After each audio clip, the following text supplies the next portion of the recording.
तो मेरा नाम है प्रिंस और आप सभी का स्वागत है इविल साइलेंट नाइट में। तो जैसा कि हमने अभी तक पिछले एपिसोड में देखा था, वनवी कामयाब हो गया था सुप्रीम ब्लेड च्योन मूसियोंग के जंगल से बाहर निकलने में। तो अब आगे दिखाया जाता है वनवी को, जो कि उसी टकले इंस्ट्रक्टर के सामने खड़ा हुआ था। वनवी ने सीधा ही उसके ऊपर अटैक कर दिया होता है। इसकी वजह से टकला इंस्ट्रक्टर वह नीचे गिर गया होता है और कहने लगता है, क्या तुम्हें सचमुच लगता है कि तुम ऐसा करने की वजह से किसी की भी नजरों में नहीं आओगे? तुम्हारी हिम्मत कैसे हुई एक इंस्ट्रक्टर के ऊपर अटैक करने की जो कि इस टेस्ट को ले रहा है? लेकिन टकला आगे कुछ कह पाता उससे पहले ही वहां पर एक और शख्स आ गया होता है। टकला जैसे ही इसे देखता है तो कहने लगता है, लीडर यून यू, आप बिल्कुल सही समय पर यहाँ पर आए हो। इस आदमी ने मुझे परेशान किया, एक इंस्ट्रक्टर को नुकसान पहुंचाने की कोशिश की है। लिटिल फेरी जैसे ही उन लोगों को देखती है तो कहने लगती है, यह लोग तो ह्योंग क्योन मार्शल आर्ट स्कूल से हैं। उन्हें इस पर कहने लगता है, घबराने की कोई बात नहीं है, यहाँ पर कुछ भी ऐसी गंभीर बात नहीं होगी। वह शख्स वनवी के पास आ गया होता है और वनवी से कहने लगता है, उन यंग मार्शल आर्ट स्कूल के बाहर फोर्स का यूज करना वह बिल्कुल सख्त मना है। इस पर वनवी उससे माफी मांग लेता है। टकला इसे देखकर अपने मन में कह रहा होता है, अब तुम्हें पता चलेगा एक इंस्ट्रक्टर के ऊपर अटैक करने का नतीजा, इससे तुम डिस्क्वालीफाइड हो जाओगे। लेकिन अगले ही पल यून यू वनवी से कहता है, तुमने अपनी गलती मान ली, बस यह काफी है, अब तुम यहाँ से जा सकते हो। इसे सुनते ही टकला काफी ज्यादा चौंक गया होता है। वनवी यून यू से कहने लगता है, मैं इसके अलावा भी आपको समझा सकता हूँ कि यहाँ पर क्या हुआ था। लेकिन यून यू उसे हाथ का इशारा करते हुए मना कर देता है और कहने लगता है, इस सब की कोई जरूरत नहीं है। इस पर वनवी कहने लगता है, अगर ऐसी बात है तो ठीक है, अब मैं यहाँ से ऊपर जाता हूँ। इस पर यून यू भी हमें कहता है। टकला वनवी को वहां से जाते हुए देख रहा होता है और यून यू से कहने लगता है, यह काफी ज्यादा शर्मनाक है। एक टेस्ट में आए हुए बच्चे ने एक इंस्ट्रक्टर को इतना ज्यादा घायल कर दिया है, लेकिन फिर भी तुमने इसे पूरी तरह से अनदेखा कर दिया। ऐसा बिल्कुल भी नहीं हो सकता। लेकिन दूसरी तरफ से दिखाया जाता है, एक शख्स ने टकले इंस्ट्रक्टर के पैर के ऊपर अपने पैर को धर दिया होता है। टकला भी इसे देखकर काफी ज्यादा चौंक जाता है। यून यू से कहने लगता है कि 7 दिन पहले टेस्ट को पास करने वाले में एक शख्स जो कि काफी ज्यादा स्किलफुल था, वह अगले दिन टेस्ट के अंदर नहीं आया। और 3 दिन पहले जिसने टेस्ट को क्लियर किया था वह भी काफी लेट यहाँ पर आया है। यह लड़का जिसने कि 3 लोगों के साथ मिलकर अपने टेस्ट को क्लियर किया था, वह भी बड़ी मुश्किल से यहाँ तक पहुंचा है। टकला इसे सुनते ही कहने लगता है, आखिर ये आप किस बारे में बात कर रहे हो? मैं तो सिर्फ एक इंस्ट्रक्टर हूँ। यूनिवर्स पर कहने लगता है कि तुम्हारी बेशर्मी की सचमुच कोई सीमा नहीं है। क्या तुम्हें लगता है कि जो व्यक्ति तुम्हारे ऊपर है, क्या वह एक सही उत्तर दे पाएगा? टकला इसे सुनने के बाद थोड़ी देर के लिए पूरी तरह से शांत हो जाता है। इसके बाद यूनिवर्स से कहने लगता है, इस सब के अंत में क्या तुम्हें सचमुच लगता है कि इसका कुछ फायदा होने वाला है? यह सब कुछ पूरी तरह से मीनिंगलेस हो जाएगा। इसे सुनते ही यूनियो तुरंत ही अपने किसी टेक्निक का यूज सीधा ही टकले के ऊपर करने के लिए तैयार हो जाता है। इसके बाद दिखाया जाता है टकले को, जो कि पूरी तरह से अनकॉन्शियस एक जगह पर पड़ा हुआ था। दिखाया जाता है लिटिल फेरी को, जो कि वनवी से कह रही होती है, तो क्या पुनियोंग मार्शल आर्ट स्कूल में पूरी तरह से बेवकूफ नहीं है? वनवी इस पर कहने लगता है कि उन्हें हमेशा से ही इसके ऊपर शक रहा होगा, लेकिन वे किसी ठोस सबूत न होने की वजह से अभी तक बिल्कुल शांत थे। साथ ही वनवी आगे कहने लगता है, सबसे पहले तो मुझे पता लगाना होगा मू चियोन जियोंग जियोंग आखिर वहां पर क्या कर रहा था। चियोन मू सियोंग आखिर वह उस जेल के अंदर क्यों था? मैं मूसंग कैस्टल के अंदर पूरी तरह से एक बाहरी व्यक्ति हूँ। अगर मैं वहां पर कुछ भी बेकार तरीके से एक्ट करता हूँ तो यह सच में बहुत ज्यादा डेंजरस होगा। यहाँ पर सिर्फ मेरे पास अब एक ही रास्ता बचता है। मेरे पास जितनी भी जानकारी है, मुझे सिर्फ उसे एक ऐसे व्यक्ति को सौंपनी है जो कि इसका सचमुच कुछ कर सकता है। और उसका धन्यवाद, क्योंकि हे हंग की वजह से ही मुझे ये अपॉर्चुनिटी मिल पाई है। मैं सिर्फ उम्मीद कर सकता हूँ कि वह बिना किसी परेशानी के वहां से बच निकलने में कामयाब रही हो। इसके बाद दिखाया जाता है वनवी को, जो कि 2nd फ्लोर के ऊपर आ गया होता है। नियोल जैसे ही वनवी को देखता है तो कहने लगता है, मैं तो सोच रहा था कि तुम यहाँ से बचकर निकल जाओगे, तुमने पहले ही अपनी हार मान ली है। यंग बू सॉन्ग इस पर कहने लगता है, मैंने तुमसे पहले ही इसके बारे में कहा था कि वह कोई ऐसा व्यक्ति नहीं है जो कि इतनी आसानी से हार मान ले। वे वहां पर आगे आते हुए एक इंस्ट्रक्टर से पूछने लगता है, क्या मैं ज्यादा लेट तो नहीं हो गया? जिस पर वह कहने लगता है, नहीं, तुम तीनों ही बिल्कुल सही समय पर आए हो। तो चलो, मुझे लगता है कि टेस्ट को शुरू करने का समय आ गया है। दिखाया जाता है एक शख्स को जिसके आगे यून यू आ गया होता है और उसे कहने लगता है, मू चियोन ने अपने लिमिट्स को पार कर दिया है। इस पर सामने बैठा शख्स कहने लगता है, यह तो पहले से ही एक्सपेक्टेड नहीं था।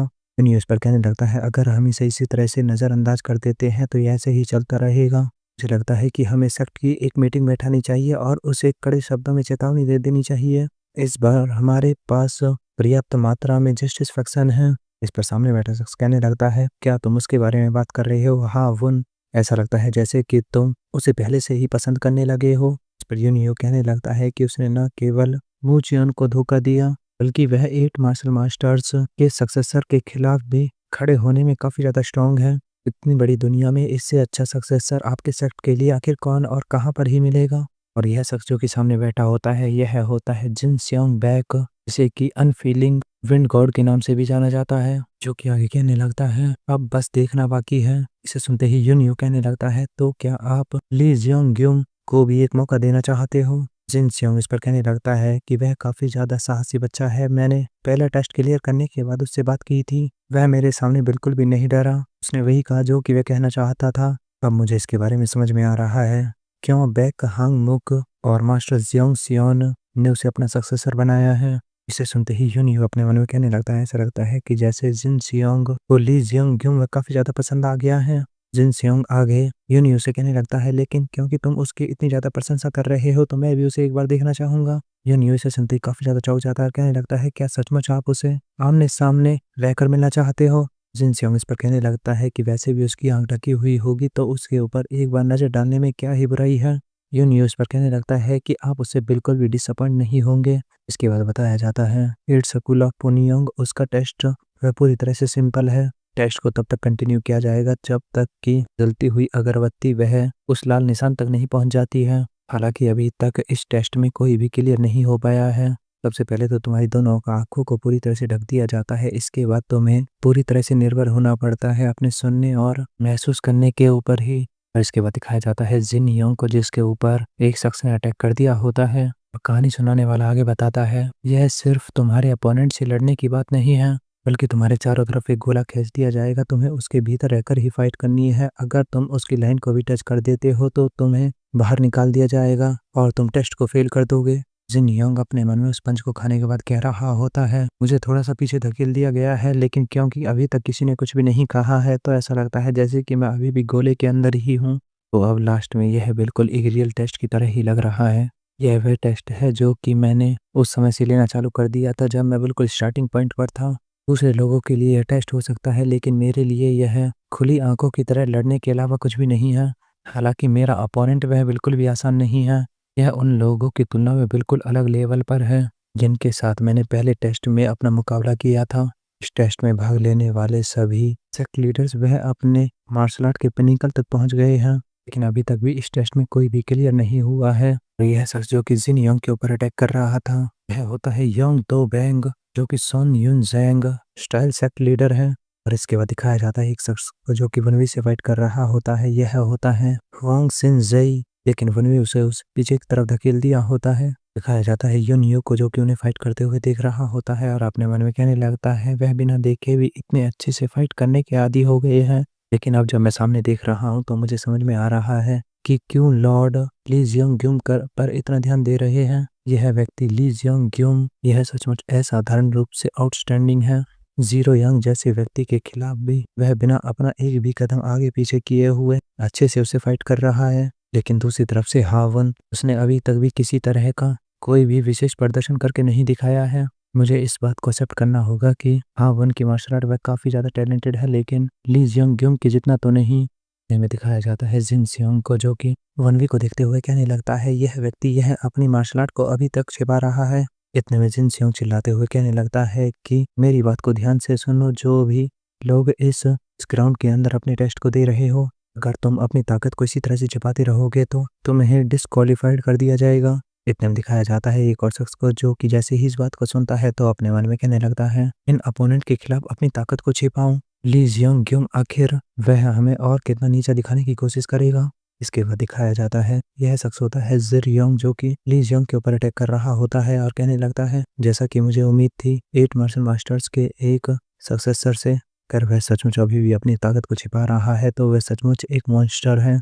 और इसके बाद दिखाया जाता है ली जियोंग को जो कि हंसते हुए कहने लगता है जैसा कि मैंने सोचा था, तो क्या मैं अकेला ही यहाँ पर ऐसा व्यक्ति नहीं था जो कि इस तरह से सोच रहा था। दिखाया जाता है वनवी को जो कि उसी की बातों को सुन रहा होता है। इतने में वनवी के सामने खड़ा शख्स वह वनवी के ऊपर अटैक कर देता है और उसे कहने लगता है आखिर तुम्हारा ध्यान कहाँ पर है। वनवी जैसे ही उसे महसूस करता है तो अपने मन में कहने लगता है मेरे पास एक मौका है। इतना कहते ही वह शख्स जो कि वनवी के ऊपर अटैक कर रहा था, वनवी तुरंत ही उसके पैर को पकड़ लेता है। इसे जितने भी लोग देख रहे होते हैं वह इसे देखकर काफी ज्यादा चौंक जाते हैं। यूनियो कहने लगता है उसने सिर्फ अपने एक हाथ से ही उसे पकड़ लिया। दिखाया जाता है वनवी के अपोनेंट को, वह भी इसे देखकर काफी ज्यादा चौंक गया होता है। अगले ही पल वनवी उसके ऊपर अटैक करने के लिए तैयार हो जाता है। वनवी ने अपने जिस हाथ से स्वॉर्ड पकड़ी थी वनवी तुरंत ही उसी हाथ से पंच सीधा ही उसके पेट पर मारता है, जिसकी वजह से वह काफी दूर उड़ता हुआ चला जाता है। और बस आज के लिए इतना ही, मिलता हूँ जल्द ही नेक्स्ट पार्ट में।